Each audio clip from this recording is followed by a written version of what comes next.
If I told you we're making more of an apples to Apple Store comparison than an apples to oranges cellar one, could you guess where we're headed on today's episode?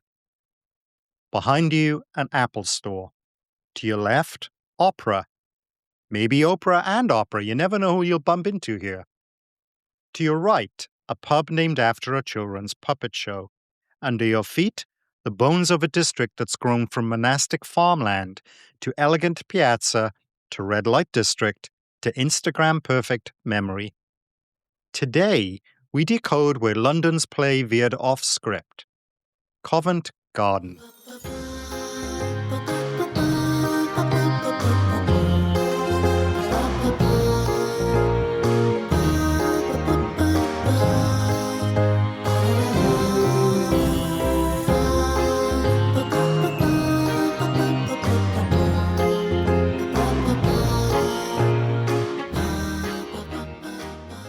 A preamble ramble. On this show, I like to present historical facts with verifiable sourced references and let you, the listener, draw your own conclusions. Here's a rare editorial opinion from me. Listeners want me to cover Covent Garden, a hugely popular tourist destination, and for good reason. Whenever I'm in London, like 16 million visitors per year, I make a beeline for Covent Garden. I love it. However, just as much as it draws me in, I'm always relieved to leave, yet still yearn to return. That imbalance has always bothered me, and that's what I wanted to explore on today's episode. Why does this beautiful place stir such a jarring feeling? What is it about the place that bothers me? The clue lies in, because having arrived onto an open public plaza from one of the many crowded narrow streets that lead onto it, instead of this open public square, complete with requisite pigeons, there's this large, stunningly ornate market building, slap bang in the middle. Does that make any sense to you? Does it bother you too? Does it matter? Because clearly, I love it enough to keep coming back. I'm certainly not deterring anyone from visiting. Definitely not going to tell you what to think. Instead, I'm going to give you today's episode decoder ring tool to help you navigate not only the episode, but Covent Garden itself. Then you, dear listener, you can make your own mind up and bridge your travel guidebook gap. So this night is our first, and we may be a bit unrehearsed. It's gonna be amazing. It's gonna be sensational. The opening night of you and me. Cheat sheet decoder ring tool, the Y compass, the 3-scene test. When you're in Covent Garden, instead of asking, what am I looking at? Ask, what scene is this place playing out right now? In Covent Garden, 3 scenes run simultaneously. Firstly, the design scene, what the landowners planned. Secondly, the lived scene, what people actually did and do now. Thirdly, the performed scene, what the neighborhood sells you today. If you can identify those 3 layers in any square, street, pub, or theater doorway, you just got a trip upgrade. You don't sightsee, you see meaning. Keep this decoder ring in your pocket. It's going to come in handy. It's a mystery how things come together, and in ways you might never expect. It's as if we're 2 birds of a feather. It's a feeling I can't recollect. Prologue, setting the stage. Did you know that early London was mobile? I'm not suggesting the Romans worked from home. Nope, not that kind of convenience. The early settlement moved, more than once. A dramatic reinvention of a fledgling city before the current location finalized. One early location of London was a patch of land where our story begins. A medieval garden turned royal asset. Before Covent Garden became Covent Garden, it experienced the world's most dramatic costume change. For a blink in the long timeline of London, this patch of ground sits near the center of an early medieval trading town called Londonwick, meaning London Trading Place. Londonwick was an Anglo-Saxon settlement that rose west of the abandoned, decaying ruins of Roman Londinium, outside of the old Roman walls. a bustling commercial port town stretching from present-day Aldwych to where Covent Garden now stands. King Alfred the Great restored London from Viking to Anglo-Saxon rule in 886 AD. Londonwick was abandoned and the settlement re-established within the Roman walls of Londinium. Londonwick gained the name of Ealdwick, meaning old settlement, a name which survives today as Aldwych. Then the future Covent Garden land becomes fields again. Quiet, agricultural. The new fortified settlement of London is named Lundenburg, a burg meaning fortified dwelling place. More Vikings followed before Edward the Confessor restored the Saxon line and moved the city west towards Westminster, building a royal palace on Thorney Island and commissioning the great abbey that was consecrated on 28th of December 1065, just days before he died. King Harold gets defeated at the Battle of Hastings. Arrow meet eye. Ouch. Or was it simply a misunderstanding caused by Bayeux tapestry stitching repair? Check the Watchmaker's Circle on our website for that fascinating King Harold story. William the Conqueror circles London into submission, ravaging Southwark and cutting supply lines until the city leaders yielded without a fight in December 1066. William builds the Tower of London at the southeast corner of the old Roman walls, dominating both the city and the river approach. William also confirmed the city's existing rights and privileges in a charter written in Old English on a tiny piece of vellum, just 6 inches by 1.5 inches, and still held by the City of London Corporation. This is the earliest known royal document to guarantee the collective rights of the inhabitants of any town. Westminster Palace became the permanent seat of royal government, a role it has held from Edward the Confessor's time right through to the present Houses of Parliament. Covent Garden land is now tied to Westminster Abbey, walled off and worked as a productive garden, orchards, pasture, arable strips, what later documents call the Garden of the Abbot and Convent. That convent word survives as Covent. The garden is literal. We're gonna be together. We're gonna be sensational. The opening night of you and me. Act 1. Monks and Margins. Medieval to Tudor transfer. Roughly 1200 to 1552. Covent Garden. Sounds quaint, right? Like something you'd find in the tea aisle. I'll take a tin of Covent Garden, my man. Deliver it around the back, and be gone with your driverless delivery carriage nonsense. Amidst today's theatres, tourists, painted mime artists, and endless t-shirt vendors, it's hard to picture what the area originally looked like. Covent Garden was just that. A garden for a convent. Open fields.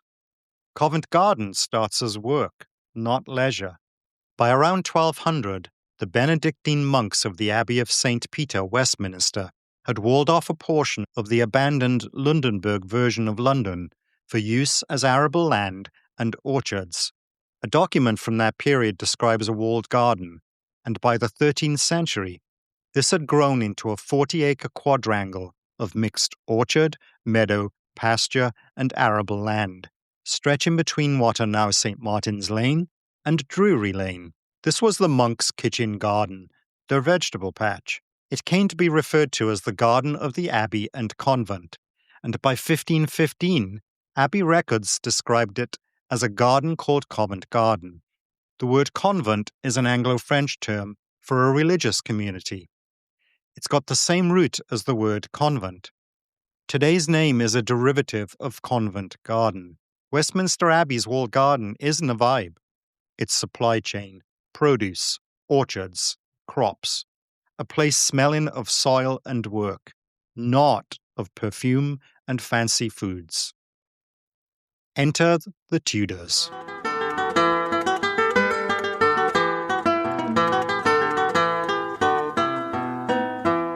Act 3. Convent Garden to Covent Garden. When Henry VIII dissolves the monasteries, abbey lands revert to the crown. Covent Garden, former monastic garden, becomes political property, an asset traded for loyalty. a blank canvas. Enter the Russell family, aka the Earls of Bedford, loyal allies to King Henry VIII, a family that knew exactly what to do with a blank canvas. In 1552, the young Edward VI grants Covent Garden and Longacre to John Russell, 1st Earl of Bedford. The Russells don't just get dirt, they get location, a westward hinge between the city and Westminster, an investment and leverage point as London pushes west. Still, for decades, Covent Garden sits in this transitional state, semi-rural, semi-leased, wait-in. Then in the early 1600s, the Russells decide to do something radical. They decide to design behavior. London at this time did not have any public squares. A deliberately designed open civic square, framed symmetrically, encouraging sociability rather than trade. That was continental. That was Italian. In 1630, Francis Russell, 4th Earl of Bedford, decided to build a square. He secured a license from King Charles I to build houses and buildings fit for the habitations of gentlemen and men of ability.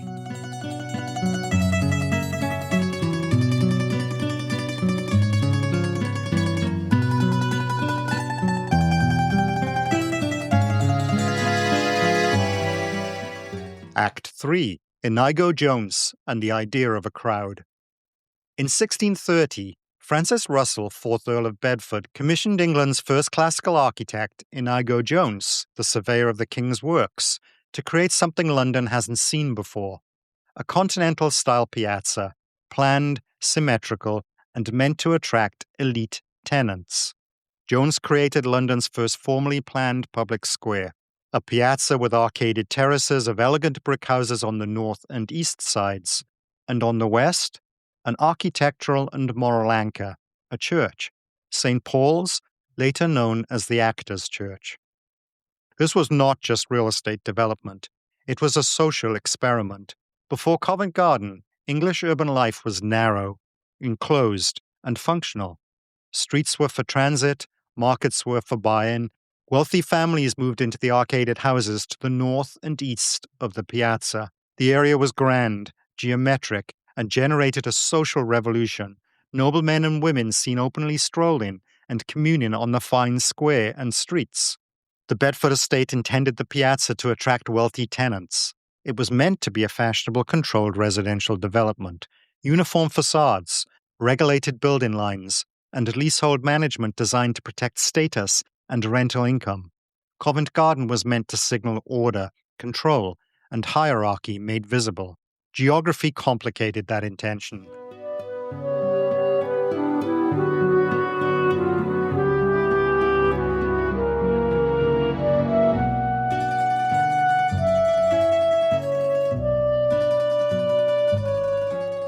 Act 4. The elite vision that couldn't quite get a grip. Covent Garden sits between major power zones, the commercial regulation of the city to the east, the royal court and political authority of Westminster to the southwest, and the axis of law and diplomacy, the Strand, to the south. Covent Garden was an edge space with a beautiful public open area. It created gravity, pulling people with magnetic force. Covent Garden was meant to be curated elegance. But here's the thing about edge spaces. They absorb what others reject. Elegance is not a stable substance. It evaporates under heat. That heat source? London. The social radicalism of a new public piazza invites lingering. Lingering creates watching. Watching creates performance. And that's not me waxing poetic. That's urban design doing what it always does, delivering an audience. Now hold that performance thought. First, we have a market to get to. Covent Garden trains Londoners to act in public long before Instagram. The Russells think they can curate that performance. They cannot. Within decades, the piazza attracts a different caste. Not nobles or clergy, but, shudder at the thought, market traders.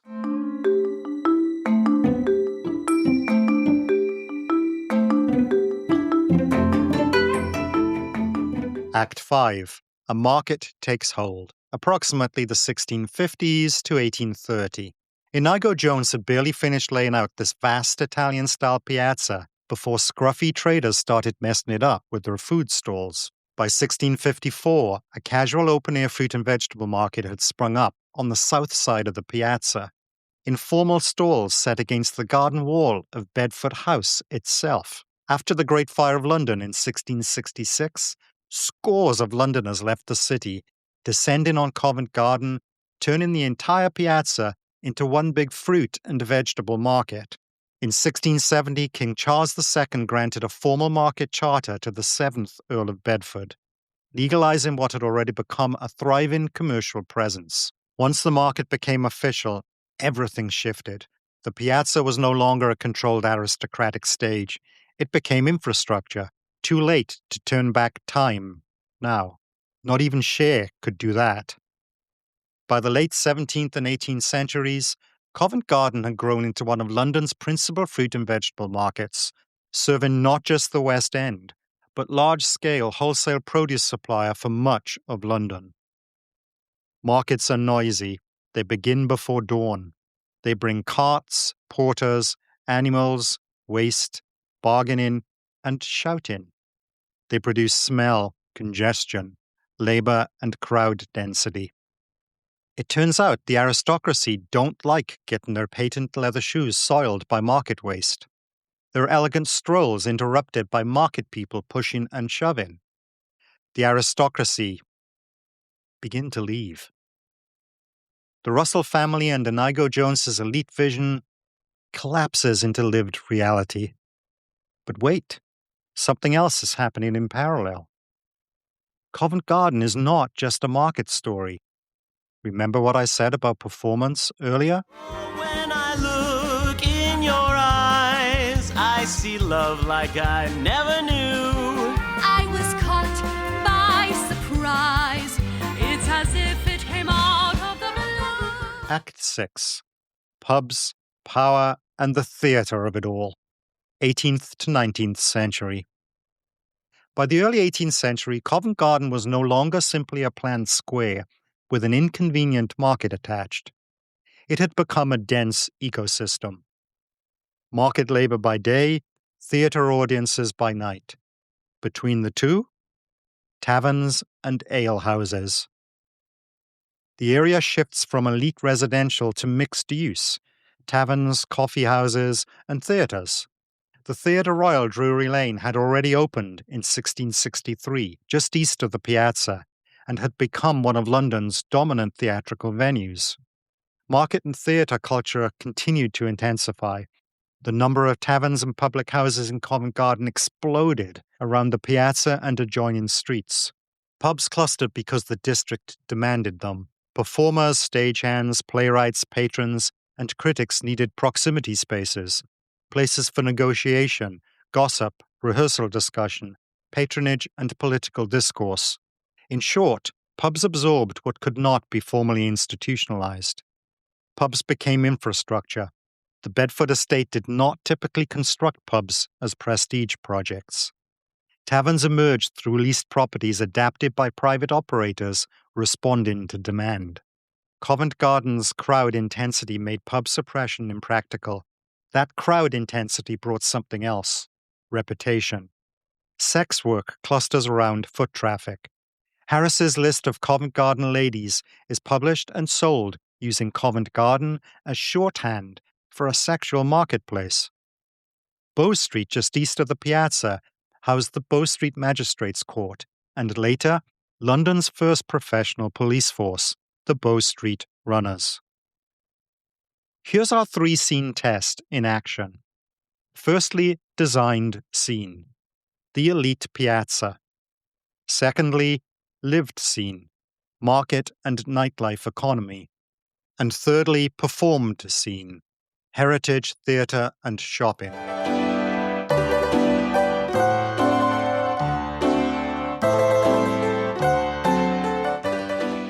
Act 7. The pubs as usual see it all.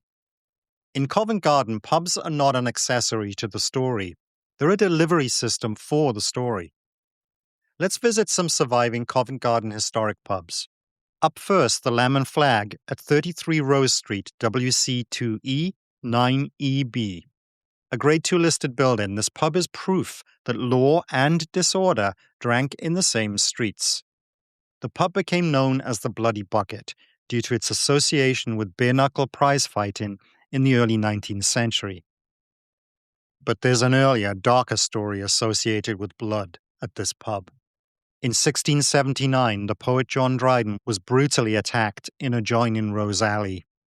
Thugs hired by John Wilmot, the Earl of Rochester, beat Dryden within inches of his life. What did Dryden do to so offend Rochester? Dryden published a satire of Nell Gwynn, mistress of King Charles II. So what, you say? Nell Gwynn was the former lover and BFF of Rochester.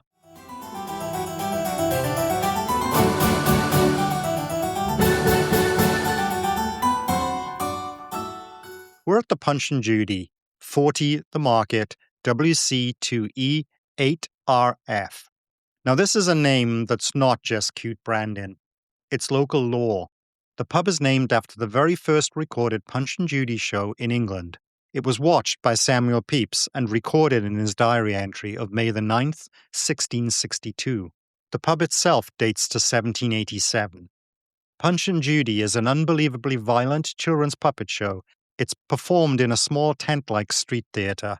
I remember these shows well from seaside holidays growing up in the UK.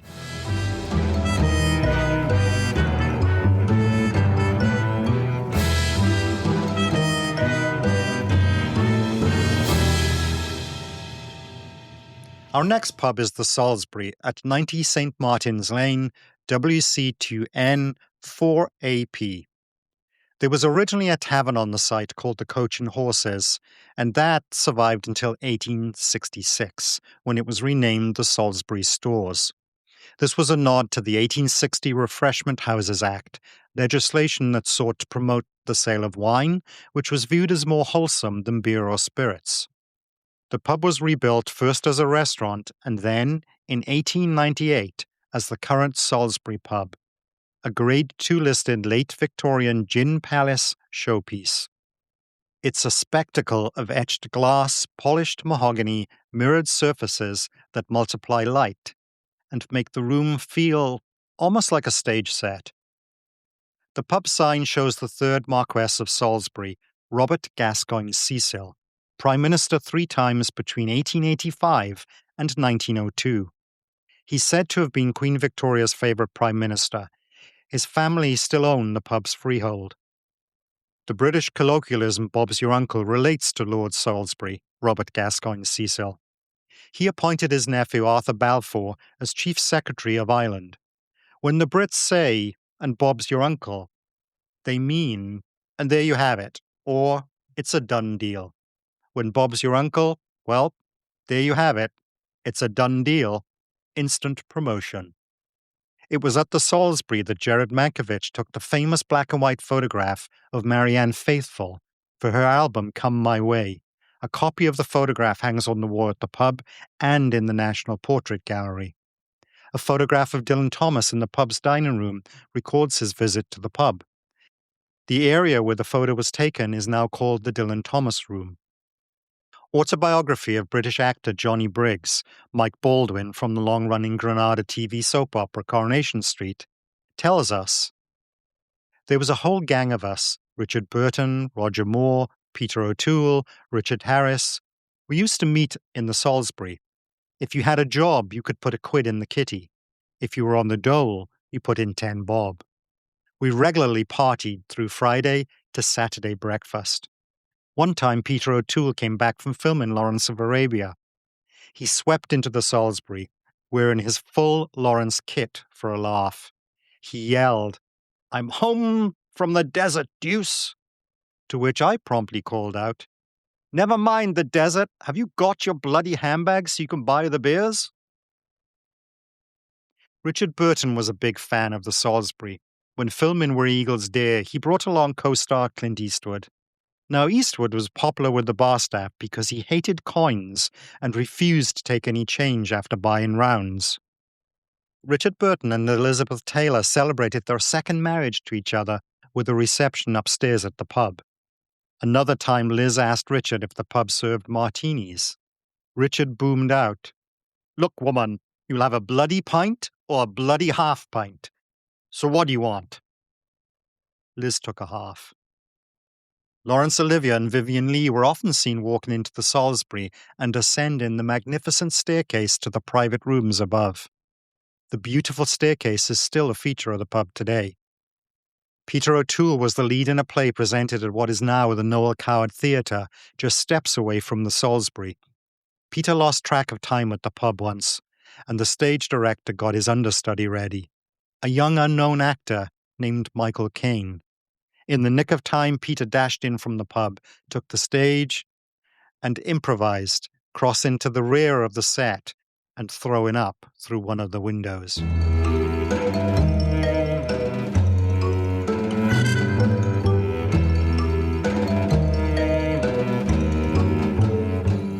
Our last pub is the White Swan, at 14 New Road, WC2N 4LF, also a Grade 2 listed building. The pub went through a period as a dark traditional market pub known locally as the Mucky Duck, a playful inversion of its name.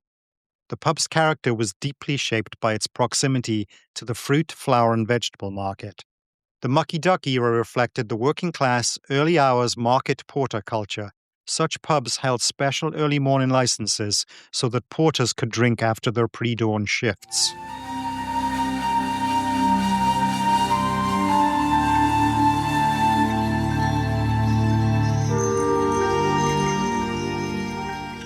Pub takeaway inside the decoder tool. If you want to see historic pubs without your trip devolving into a pub crawl, use our publicity decoder ring 3-scene test on them. Firstly, design scene. What did the Russell family intend this street location to be? Secondly, lived scene. Who actually used it?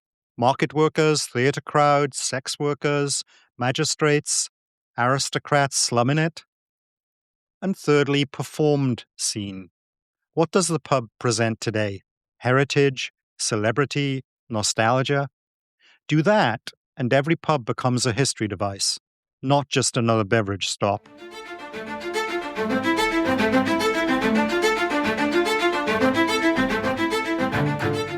Act 8. Victorian Order, Decline and Reinvention. Covent Garden almost disappears. We're covering the 19th to the 20th century, a period of regulation, removal, and rescue. Covent Garden by the 1800s is crowded. Markets, theatres, narrow streets. In an effort to structure the chaos, the market itself gets redesigned. By the late 1820s, the Bedford Estate commissioned Charles Fowler to rebuild, and I would also guess, regulate the market into one permanent official building completed in 1830. That building survives today. It's the Grade 2 star listed building that blocks the center of Inigo Jones's piazza. By the mid-20th century, the fruit and vegetable market had outgrown the historic site.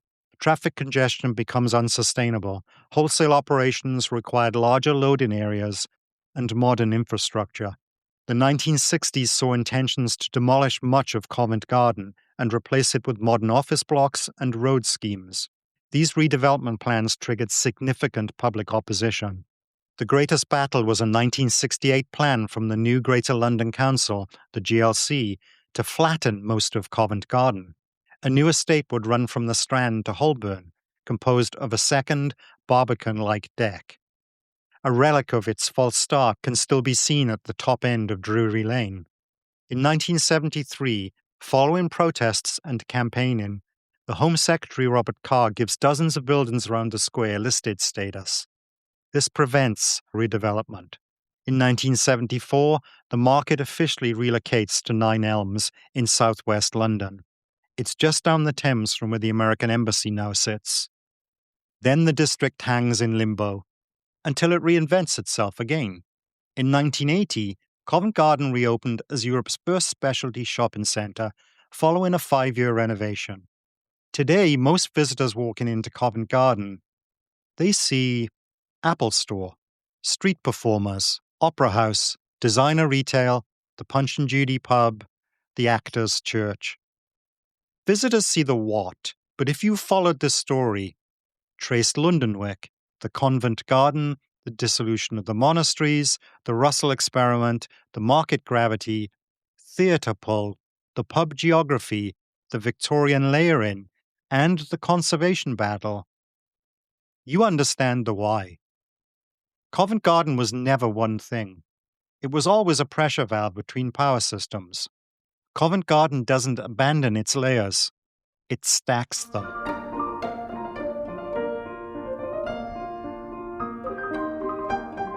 Epilogue: Why this place feels like a play, and how to maximize time without an itinerary.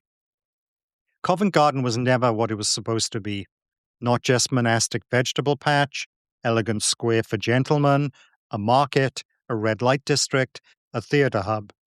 It's been all of that, and more. When you walk those cobblestones, or hear the violin in the piazza, or raise a pint at a pub with centuries of stories in the walls, you become part of it too. Covent Garden is not just a checklist visitor neighborhood. It's a mechanism designed to make people visible to one another, function as a market pulling in trade, a performance space. It adds a layer of vice that pulls income from the crowds. Reform tried to control it. Preservation saved the shell. Tourism turned the shell into an experience machine. That's why two people can stand in the same piazza and have two completely different experiences. One person sees shops, street performers, opera house, pubs, while another sees a social experiment that failed. Successfully so. Perhaps you will see how London keeps trying to control human behavior with design, and how humans keep turning design into drama. Here's your final use of the Publicity 3-scene test when you next stand in Covent Garden. Firstly, designed scene. A planned piazza meant for elite order. Secondly, lived scene. Market and performance and vice and survival and noise. And thirdly, performed scene. Curated heritage, tourism, Instagram perfect memory. If you can name all three, then you don't miss Covent Garden. You decode it. And that's the goal of this show. Travelers experience over itinerary, understanding the why when others just stop at the what. Once again, I must say, can't believe that today is the day. We're gonna be amazing. We're gonna be the biggest hit. The opening night of you and me.